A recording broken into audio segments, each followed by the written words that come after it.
fact of the matter is you don't have control over your circumstances. Things will happen to you, and that's just life. Person or be the reason why you continue to work. Courage isn't the absence of fear. It's action despite fear, because if I wasn't scared, I wouldn't be courageous. In that quest or a thing of just trying to make everyone happy, I found myself miserable. People don't realize that their friends' outlooks on life is so important because it rubs off on you. Welcome back to the Posh Night Show, guys. Okay, so this one's going to be a little bit more different. What I'm going to do now is go through a series of my Twitter, and we're going to have a lovely friend on the back ask me all the tweets and all that stuff in the middle. Life. 80% your fault, 20% what you do about it. Wow. So I think when I was thinking about that, it was more or less to allude to the fact that a lot of times we blame everyone else but ourselves. And the fact of the matter is you don't have control over your circumstances. Things will happen to you, and that's just life. And when I say life is 80% this and 20% that, it kind of follows the 80-20 rule, right? And what glorifies that is basically says that 80% of life is just life just hitting you at all things possible. But 20% is what you do about it. It says how you, that 20% is so valuable that whatever you do to the things that have been given to you is so important, so crucial, but not many people actually think about that. We often confuse accountability with self-loathing, causing us to spiral into a pit. Accountability is taking charge of the situation you put yourself in. Self-loathing is lying there, beating yourself up over it. That's a good one. So with that one, I think the beauty in that, I'd say, is that self-loathing is that blah, blah, blah. A lot of times we like to blame ourselves for our own actions because that's what it is, right? We just talked about it's a beautiful segue to the 20%, 80% thing. Is 20% is our fault. So where people get confused is that in their triumph for accountability, they often just self-loathe. They always just keep telling themselves, oh, life is just like this. That's just what it is. Like, I'm taking accountability of my life and it's just ass. Like, there's nothing I can do about it. Like, I can't do much about it. Like, that's just what it is. Like, this is my life. And that's what happens to them, right? So that 80% of just what it hits them and 20% what you do about it. Some people feel that the fact that they admit that it's because of them, it's still a good thing. It's like, at least you know what you're doing is fucked up and you're doing something wrong. But no one does anything else about it. Because that changed from accountability to self-loathing. Because accountability, you kind of do something about it after. Like, okay, well, this is because of this, this is because of this. Let me realize why this was. Let me realize why this is because I didn't do this and I didn't speak the way I did. Or it's like I didn't learn this fast enough. I can take accountability and realize this was my fault, my problem. Self-loathing is like, oh, shit, I did this. Well, now where do I go from here? Let me just go into my pit. Let me just keep blaming myself for everything that's wrong with everything, like the world. Right. And I think it's very hard on someone's mental health as well. Like, it doesn't really matter if you're a guy or a girl. It's like when you keep telling yourself that everything's your fault, you kind of you become miserable. You become very miserable. And you kind of like live in this like misery and like this depression and everything, realizing that everything's my fault. I can't do anything about it. But it's everything is your fault. You have all the control of what you're going to do about it. Right. So you said, grateful for all the things that God has given me and thankful for the things that he has kept away from me. Alhamdulillah. Alhamdulillah.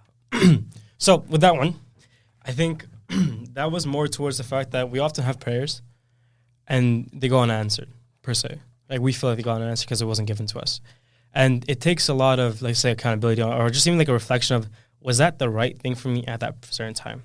Was like, say you wanted a girlfriend or you wanted a girl or you wanted this or you wanted your wife and everything that we always talk about, your nasib. But you, in that summer afternoon or that summer night praying for that one thing, was that actually what was best for you? If that was given to you, would you be able to handle that? You know? A lot of things, like even like say with money. So if I was actually given all that money at that particular time, how would I have handled it? Would I went into haram? Would I went, that's religion, but like, would I have done something stupid with that money? So I'm grateful for the fact that there's a lot of things that I wasn't given yet, and there's probably a reason for that I don't know about. Often when we look back in our past, when something bad happens, we're like, oh my God, because of that bad thing, like that's what got me to here today. But when we look at the present and something bad happens, we don't have that same outlook of, oh my God, okay, this is meant to be, something's going to happen, something's good going to happen. But when we look at the past, because we feel like, oh, we're successful now, or we have some type of success, like, oh, I'm glad I failed in this thing because now that brought me to here, right? I'm glad I didn't take this test and I switched my majors, even though it felt like it was the worst thing possible, and now I'm over here. It does take a while to get to that point, but I think that's like the most important thing to look at, right? So it's like you have to be grateful for that failure. You have to be grateful for not getting that degree, grateful for that not getting that money in that particular time where you felt like you wanted it or you needed it. That's fair. What is your why? So I kind of caveat from or piggyback from a different quote I also did about why you do the things that you do. And it's very important because like something I asked like the people on my show, like, hey, what are you passionate about? What's your why? What makes you do the things you want to do? It's very important because everyone has their own motivators, right?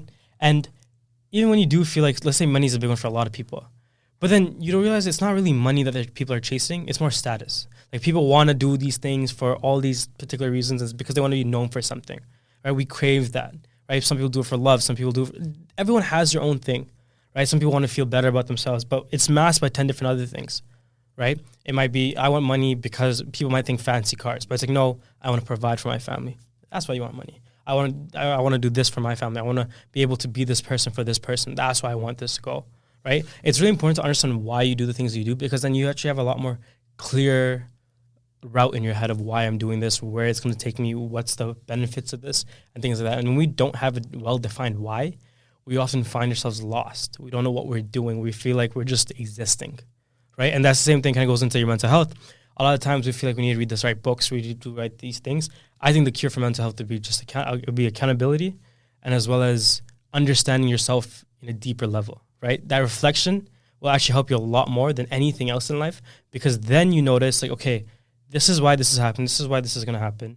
This is why I feel like this. And instead of validating your feelings every 24/7, understand where they're coming from and what you can do about it if you think it's negative to change it. You choose podcasting as your thing to do to get to your why. You said there were so many routes you could have gone down.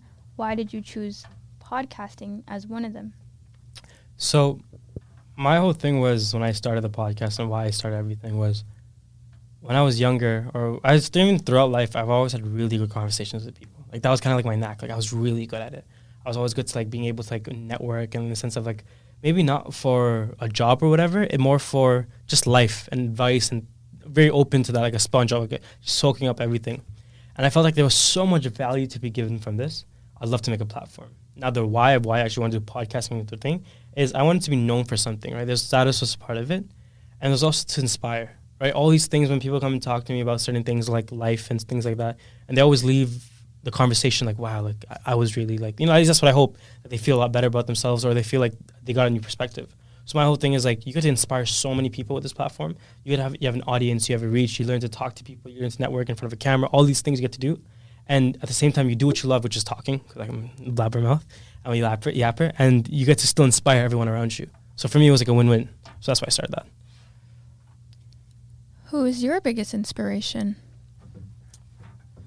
I think me in 5 years, I think when I look back at my past and everything that I had to go through, that my family, whatever, it's always that self-belief in myself that you will make something out of yourself. You will do this, you will do that. Even though I know it's very far from where I am, but I know I'm also far from where I started, right? So it's like, okay, well, I want to be here. Right, but at one point I was over here, but now I'm here. But this would be great for this part. I know that as time goes on, like if you have the right mindset, you're going to continue to grow, right? So I was like, okay, if that's my mindset, that I have just undeniable faith in myself that me 5 years ago was talking about me 5 years from now, that I'm going to do something great, right? And if I keep having, like Matthew McConaughey said, like him in 10 years, whatever, it's like when you keep having that faith in yourself that in 5 years I'm going to be like this, in 10 years I'm going to be like this, you're always working towards something and it's always getting better. Right? Because I know for myself, from me 5 years from now versus me now, is going to be hell in heaven. Like I have so many expectations on him. And the only way he can meet up to his expectations is if I do something now. So I'm also not just putting my belief in something random. It's like, okay, I believe in myself, and then I'm going to take accountability because I'm going to be the one to get myself there. Right? And that's more for in this desire. But in a bigger picture, of course, there's like, I wouldn't have anything without Allah and Allah subhanahu wa ta'ala and all that type of stuff. Right? So that also has to be part of it, because a lot of times when you talk like this, people's ego gets involved, saying like, oh, like this is very egotistical of you, this is very self-righteous of you, and all these things. But when you realize that it's like you've been given such a beautiful opportunity, and it's from God itself and Himself, and you want to be able to do it the most, and with the power of Him, you get to achieve that. So you tweeted, "Be your biggest motivator." Would you say that you yourself are your biggest motivator? I think motivation is one way to put it, but there's also discipline. So a lot of times we can go through TikTok and stuff and be like, okay, well, I find motivation through there. Or a lot of times like, oh, my family motivates me, my girl motivates me to work harder and things like that. But when it comes to be your own biggest motivator, it's kind of be like, be the person or be the reason why you continue to work, right? Because motivation gets you to work. at the end of the day, or gets you to do the gym, gets you to do all that. At the end of the day, if everything was taken away from you and you needed to do the certain tasks that you need to do, it's all on you. There's no one else here. There's no one else going to be there. It's all on you. So be your biggest motivator. Be the one who smiles in the mirror when everyone else thinks you're stupid, when everyone else thinks you're delusional. Be that person who's like, no, I'm going to do this. And having that undeniable, just fucking delusion almost, the fact that it's like, I'm going to be this person. I'm going to be great. I'm going to be all these things. I'm going to motivate myself. It motivates you because you're like, you know what? Regardless of what everyone says, I have belief in myself that I'm going to be to that position, right? So it's kind of like what helps me get that motivation from. That's what I'm saying. Me in 5 years is inspiration of mine because it's like I know it's like I'm my biggest motivator. I need to get to that part. Courage is not the absence of fear. It's action despite fear. That's my favorite quote. Hands down, my favorite quote. And I think there's so much to unpack with that. I spoke to this public speaking coach and he said that there's no such thing as not being nervous. You'll always be nervous. And what's like how like the answer is callousness and I just keep on doing it. And I told him the same quote and he said that was a great way to put it because you're always going to be nervous. You're always going to be scared. There's no such perfect outcome where you're just going to do it, right? Courage isn't the absence of fear. It's action despite fear because if I wasn't scared, I wouldn't be courageous, right? If I didn't have this negative, it wouldn't be a positive. And that's the perfect yin and yang of life, right? It's almost like a double-edged sword. It's like you need to have this shitter, like this shit thing, and then you need to have this really good thing. And it makes you so much more powerful. And you're only as powerful as bad as your negative, your yang was, or yang, whatever the fuck, right? That's why it's so sick. It's like if I wasn't, say a person talking on stage, right? One is someone who's done countless presentations and he still has a little bit of like stage anxiety, but whatever, versus a person, same stage, but he's never spoken in his life and he's the biggest introvert. What's more courageous? The guy who's done it all the time, the guy who's never done it at all, right? Because that fear, right? There's such a high amount of fear. There's so much on this side, right? And it's so heavy that you have to put that much courage on this side to make it happen. Right? And everyone, I'm just using public speaking, but just in life, talking to that girl, doing this, doing that, it's, you have like the courage is in you and the fears will also be inside of you. You just choose what wins between the two. Jumping off of that quote, you recently bought your first domain. Yeah. How did you feel when you registered your first domain? So I did my first domain with the Posh Nightclub, and it was fun. It was cool. I think it's one of those not relationships. It was one of those feelings where it just felt so like right, and it felt so exciting because there's like, oh my god, like it's like you're opening a door, right? And it's like your dream life almost, or like this endless opportunity, and it just you open it, and it's just a vast sea of everything, and just like, you know, like there's just like a huge like ray of sun in your face, and there's so much happening.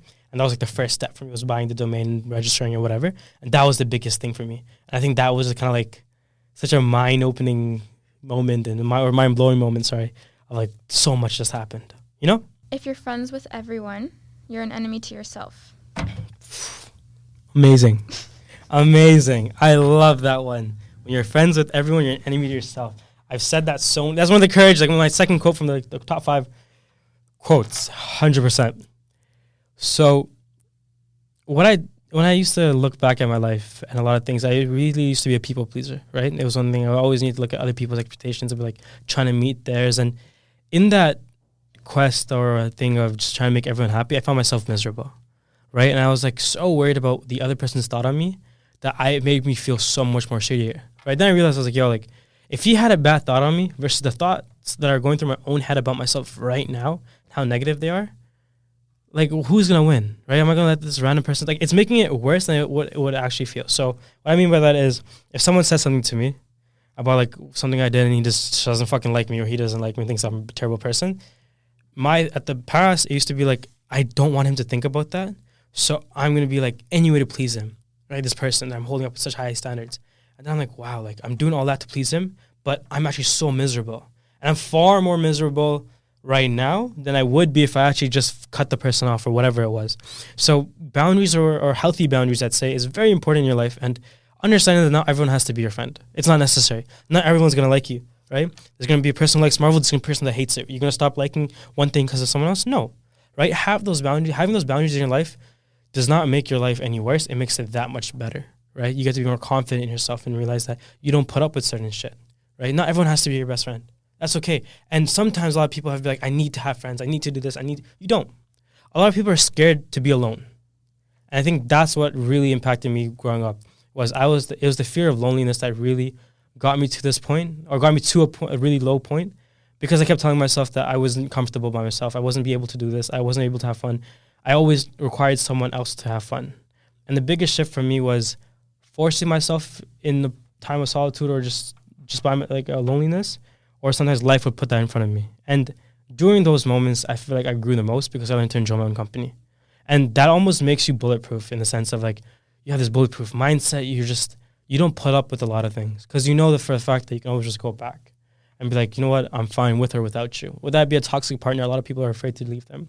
Why? Because they're rather put up with this like mediocreness, and like just like she's toxic, she's this, but you know, she still kind of loves me, and we still kind of have this mediocre sex life, so it's okay, like I'll continue this relationship. I've had so many friends like that, right? And that's the only reason why they continue with certain relationships, because they're rather that than be lonely.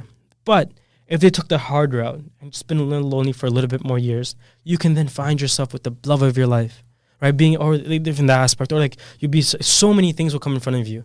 Just understanding like when to do what, and being able to say no to someone and just be alone.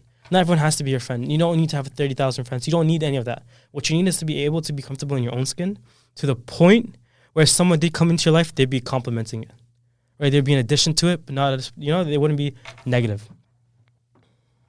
A smooth sea never made a strong sailor. I like that one. So a lot of times we ask for courage, we ask for this, we ask for all these perfect, like amazing things, attributes that make a great human, right? But we don't realize to get to that point, there's a lot of shit you need to go through, right? And that's like the storm that I like to talk about. And a smooth sea's never made a strong sailor. It goes to show that, bro, you talk about wanting to be this person, you talk about doing all these things, but this particular person has probably gone through it. That's why he is this person, or he's strong enough to go through it again, or to go through it for the first time.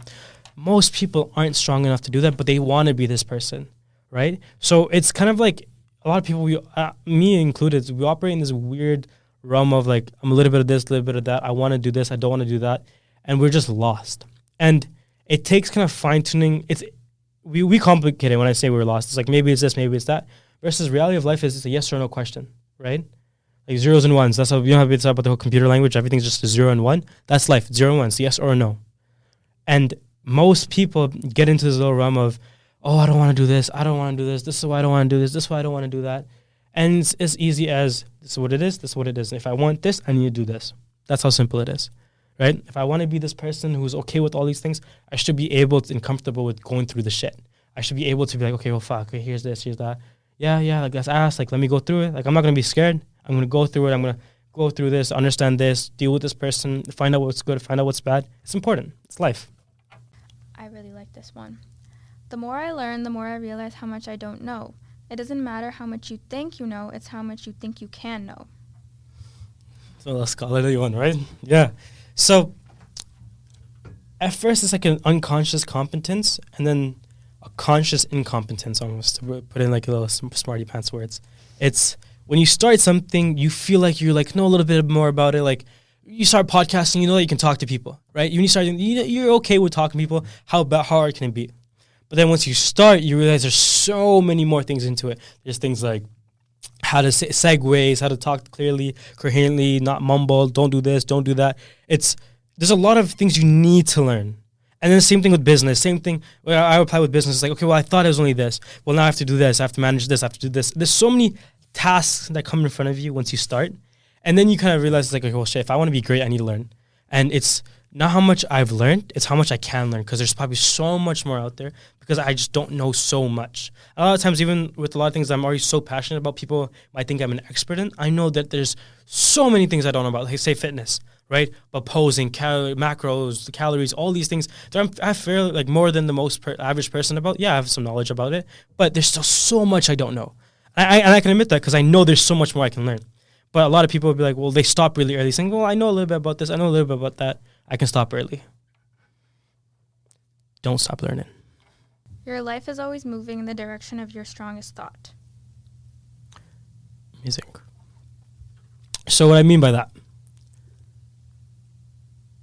when you think negative things happen around you. When you think positive things happen around you. It's like when there was like a Tony Robbins kid or whatever of like, close your eyes, or, rephrase that. There was like Tony Robbins who said this one thing. It's like, okay, look around you. Tell me everything that's black.